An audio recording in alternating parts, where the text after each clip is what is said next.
ये क्या बुला है यूरिक एसिड? यूरिक एसिड जो है ये एक कुदरती गोश्त, कलेजी और दालों और चाय की। यूरिक एसिड का नॉर्मल लेवल क्या? देखिए, औरतों में और मर्दों में जो इसका नॉर्मल लेवल जो है यूरिक एसिड जो है वो खामोश कातिल बीमारी है। ज़्यादातर जो देखा गया वो ये है कि पैर की जो उँगलियां हैं उनमें मर्दों में फिर ज़्यादा जॉइंट्स का पेन तो यूरिक एसिड बढ़ता है। तो पहले तो कोशिश ये होनी चाहिए कि जो भी सिल्वर का बर्तन है ना ये आपको बहुत ज़्यादा। अस्सलाम वालेकुम, मैं हूं डॉक्टर मियां मुनव्वर और आप प्रोग्राम देख रहे हैं ऑनलाइन हेल्थ क्लिनिक।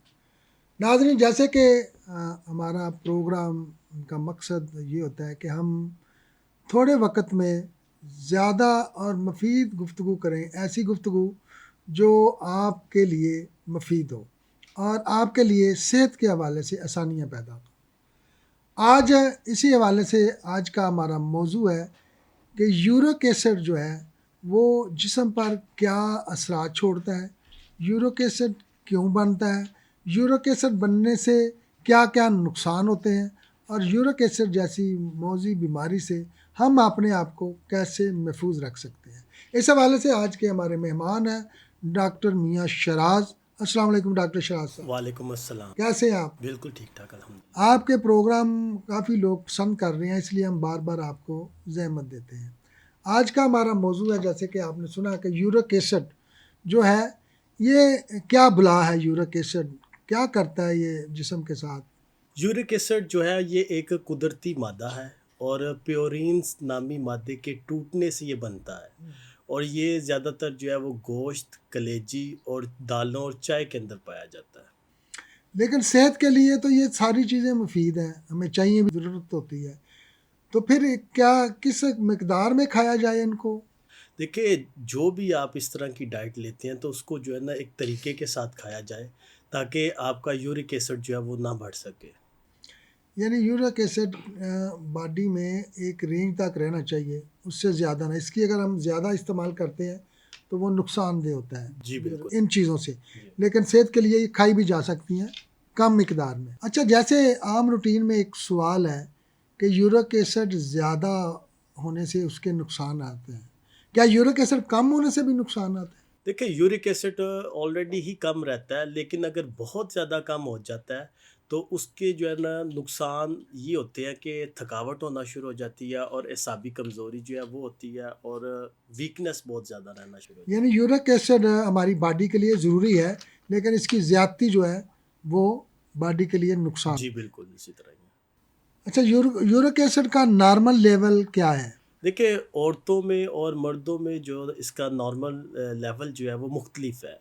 मर्दों में जो है वो 3.4 से 7 के दरमियान में रहना चाहिए और औरतों में 2.4 से 6 के दरमियान में रहना चाहिए। अगर इससे बढ़ जाए या इससे कम हो जाए तो दोनों सूरतों में जो है ना ये नुकसान। क्या यूरिक एसिड ज़्यादा होने की वजह से ही जोड़ों में दर्द होता है? नहीं, ज़रूरी नहीं है कि यूरिक एसिड ज़्यादा हो तो जोड़ों में दर्द होता है। जोड़ों का दर्द जो है वो आपको कैल्शियम की कमी की वजह से भी हो सकता है। विटामिन डी की जब कमी होती है उसकी वजह से भी हो सकता है और गैंटिया जैसी बीमारी की वजह से भी जो है यूरिक एसिड जोड़ों में दर्द हो सकता है। ज़रूरी नहीं है कि इसमें कि अगर यूरिक एसिड हो तो फिर जोड़ों में दर्द रहता है। यूरिक एसिड ज़्यादा होने से सिर्फ जोड़ों में ही दर्द होता है या बॉडी के किसी दूसरे पार्ट पर भी यूरिक एसिड की ज़्यादती से नुकसान होता है? मसलन गुर्दों वगैरह के ऊपर यूरिक एसिड की ज़्यादती का कोई है नुकसान? देखिए, लोगों को यही पता है कि यूरिक एसिड बढ़ता है तो सिर्फ़ जो है जोड़ों में दर्द रहता है। यूरिक एसिड जो है वो एक जो है खामोश कातिल बीमारी है। ये आपके गुर्दों को भी मुतासिर करता है, ये आपके दिल को भी मुतासिर करता है और उसके बाद ये आपके जो है यूरिक एसिड की पथरी भी बनाता है, जिससे आपके फ़िल्ट्रेशन जो है, गुर्दे की फ़िल्ट्रेशन है उसमें बहुत ज़्यादा मुतासिर करता है फ़िल्ट्रेशन को। यानी यूरिक एसिड अगर ज़्यादा हो तो ये सिर्फ जोड़ों का दर्द नहीं बल्कि गुर्दों में भी उसके फंक्शन को भी ये ख़राब करता है। बहुत ज़्यादा तो ख़राब। इसलिए इसको बहुत ज़्यादा केयर करनी पड़ेगी ये लोगों को कि यूरिक एसिड को उसकी रेंज में रखें। औरतों और मर्दों में यूरिक एसिड का लेवल कोई डिफरेंस होता है या एक ही जैसा लेवल है? देखिए, औरतों और मर्दों में जो अलामात है इसकी, वो इतनी मुख्तलिफ नहीं होती है, सेम रहती हैं, लेकिन ज़्यादातर फिर जो है ना औरतों में ज़्यादातर जो देखा गया है वो ये है कि पैर की जो उँगलियाँ हैं, उनमें दर्द ज़्यादा रहना शुरू हो जाता है। पैर की उँगलियों में या एड़ी के अंदर जो है बहुत ज़्यादा दर्द रहता है औरतों में। मर्दों में भी ज़्यादातर यही सिम्पटम है सेम, लेकिन मर्दों में फिर ज़्यादा जॉइंट्स का पेन शुरू हो जाता है। जोड़ जो हैं जिस्म के जिधर-जिधर जोड़ है वहाँ पे ज़्यादा पेन शुरू होना शुरू हो जाता यानी आपका मतलब है कि जो छोटे जॉइंट हैं, जैसे हाथों के, जैसे पाँवों के छोटे जो जोड़ हैं, उनमें ये यूरिक एसिड की इब्तदाई अलामात वहाँ से शुरू होती है। जी, बिल्कुल इसी तरह। हैं। यूरिक एसिड कैसे चेक किया जा सकता है, कि कौन सा टेस्ट है जिससे हमें मालूम हो कि हमारी बॉडी में यूरिक एसिड का लेवल क्या है? यूरिक एसिड के लिए टेस्ट जो है वो आप सीरम यूरिक एसिड भी करवा सकते हैं, और यूरिक एसिड टेस्ट जो है ब्लड के ज़रिए जो है वो आप करवा सकते हैं। सिंपल उसी से ही आपको पता चल जाएगा कि यूरिक एसिड जो है कितना है। जिन लोगों में यूरिक एसिड बढ़ जाता है, वो क्या दवाई के साथ ही ठीक होगा, या उसको कोई एक्सरसाइज या खुराक के साथ भी मैनेज किया जा सकता है? देखिए, अगर आप यूरिक एसिड बढ़ता है तो पहले तो कोशिश ये होनी चाहिए कि आप मेडिकेशन के बगैर इसका ट्रीटमेंट करें। और मेडिकेशन के बगैर ट्रीटमेंट क्या है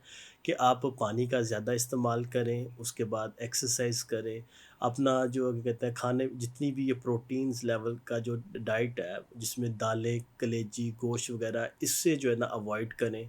और पानी का जो है जूसेस का इस्तेमाल करें, तो इंशाल्लाह आपको मेडिकेशन के कौन बगैर। कौन से जूसेस समझते हैं कि ज़्यादा बेहतर है यूरिक एसिड के लिए? इसमें जो है एप्पल जूस जो है वो बहुत बेहतर है, ऑरेंज जूस जो है ये बहुत बेहतर है। इनके साथ जो है यूरिक एसिड जल्दी कम होता है। ठंडा और गर्म ये अफेक्ट करते हैं यूरिक एसिड के ऊपर? मतलब ठंडा पानी या गर्म पानी, ये दोनों इक्वल रिजल्ट देते हैं, या गर्म पानी ज़्यादा बेहतर है ठंडे पानी की निस्बत? देखिए, जो ठंडा पानी है ये यूरिक एसिड को बढ़ाता है, और गर्म पानी जो है यूरिक एसिड को कम करता है। इसलिए जूस भी अगर आप लेंगे तो ठंडा नहीं पीना, बिल्कुल रूम टेम्परेचर जो है उस तरह का जूस पीना है।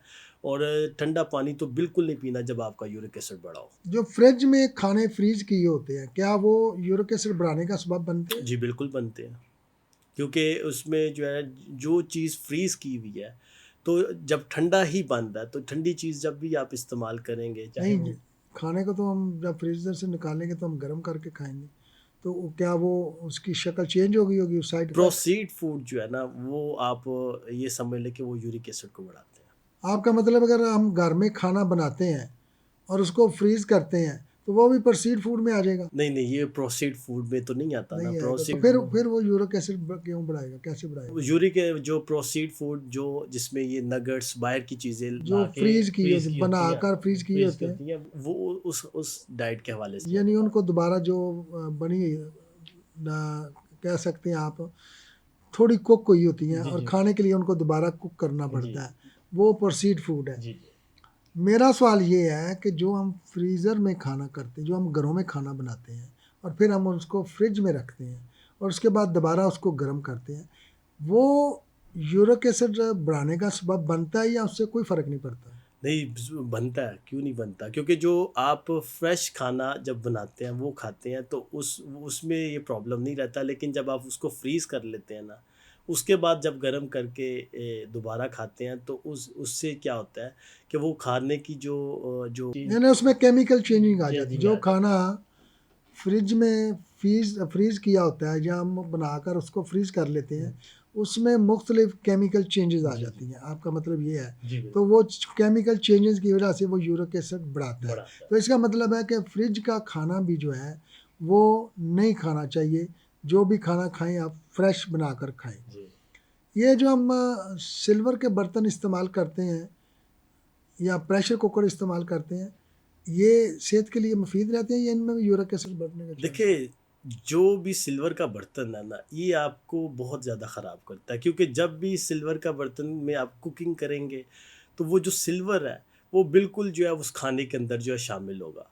और जब वो शामिल होगा तो वो आपके स्टमक को भी ख़राब करेगा, बॉडी के तमाम ऑर्गन्स को जो है वो डिस्टर्ब करेगा, ख़राब करेगा। इसलिए स्टील का जो बर्तन है या मिट्टी का जो बर्तन है वो बेहतरीन, उसमें खाना बनाने की ज़्यादातर कोशिश करें कि उसी में खाना बनाएँ। लेकिन मोस्टली लोग जो है ना अभी तक जो है वो सिल्वर के बर्तन को ही इस्तेमाल कर रहे हैं। कौन सी ऐसी एक्सरसाइज है जो अगर हम रूटीन में करें तो हम यूरिक एसिड से महफूज रह सकते हैं, हमारे जोड़ों की वर्किंग प्रॉपर होती रहे? देखिए, इसमें जो बेहतरीन एक्सरसाइज है वो वॉक है। या स्टार्टिंग में आप वॉक से स्टार्ट करें, फिर उसके बाद आप रनिंग जो है डेली बेस पे किया करें।